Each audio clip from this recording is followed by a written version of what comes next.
Viktor Frankl, ele tinha uma definição a respeito sobre crise. Ele dizia o seguinte: o que é uma crise? A crise, ela é um constante e intenso momento de viver intensamente o agora. Você está com um problema, você vive aquele problema, você não consegue transcender daquela situação, daquela visão que você está tendo.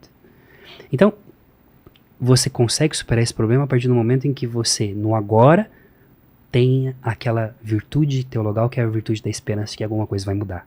O ser humano é um ser de esperança, daquele que espera. E a palavra esperança vem de espécie, que significa esparramar, alargar os seus horizontes. Mas na crise não, a gente não abre o nosso horizonte, a gente fica focado no problema.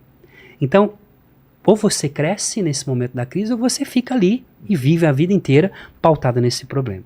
Nesse momento, então, Deus permite aos anjos livremente, se querem, entrar na sua beatitude. E aqui, então, entra a realidade de conversão a Deus.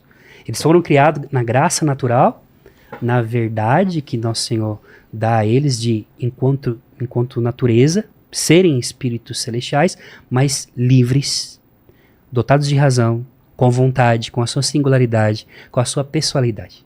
E por que Lúcifer foi esse cara que se levantou contra Deus e não foi um outro?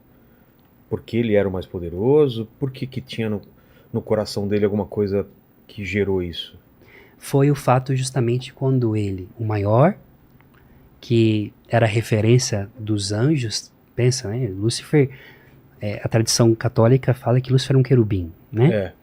E também a própria palavra, Isaías 14, fala, usando essa palavra contra o rei Tiro, nós cristãos tiramos dessa palavra uma profecia, uma analogia a como foi a queda de Lúcifer. Mas, Deus aqui, ele por que Lúcifer cai? Lúcifer cai porque ele quer ser como Deus. Ele já esqueceu o seu papel de criatura e agora quer ser alguém que vai dominar sobre os outros.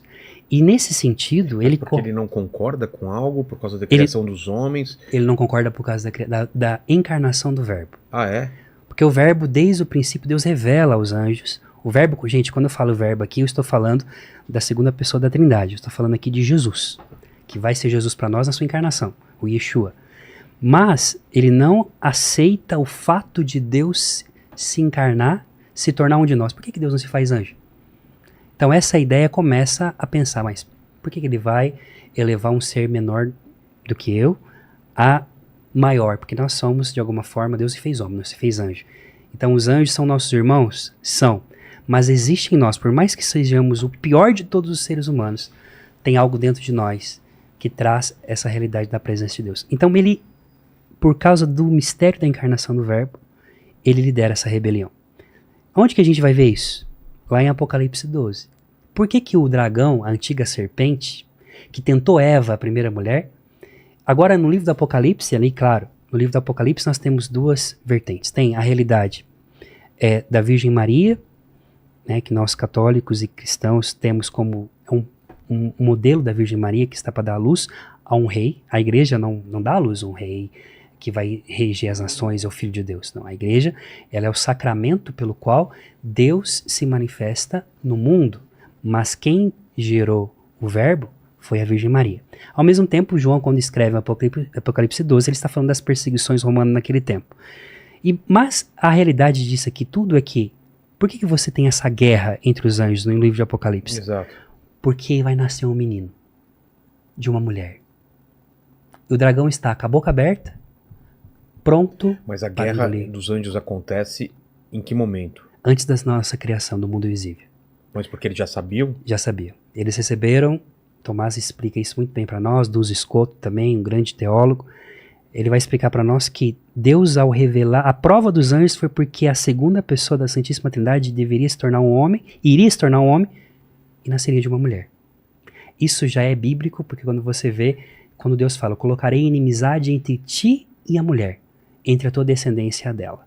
Já Apocalipse 12 pega esse texto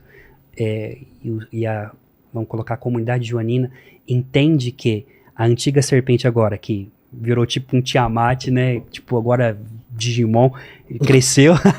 É muito louco, porque ele aparece ali como uma serpente enganadora, né, que engana a Eva, beleza, mas lá no Apocalipse o bicho nasce, ele aparece 7 cabeças, 12 chifres, 10 chifres na cabeça, quer dizer, é um ser que cresceu, ficou forte.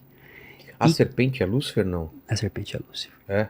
É Lúcifer, vamos dizer assim, a serpente é Satanás, o diabo, né? O acusador dos nossos irmãos, vai dizer a voz ali do anjo, que provavelmente é o próprio Miguel que proclama, e também o acusador, aquele que é ao contrário a Deus, a vontade de Deus, aquele que divide,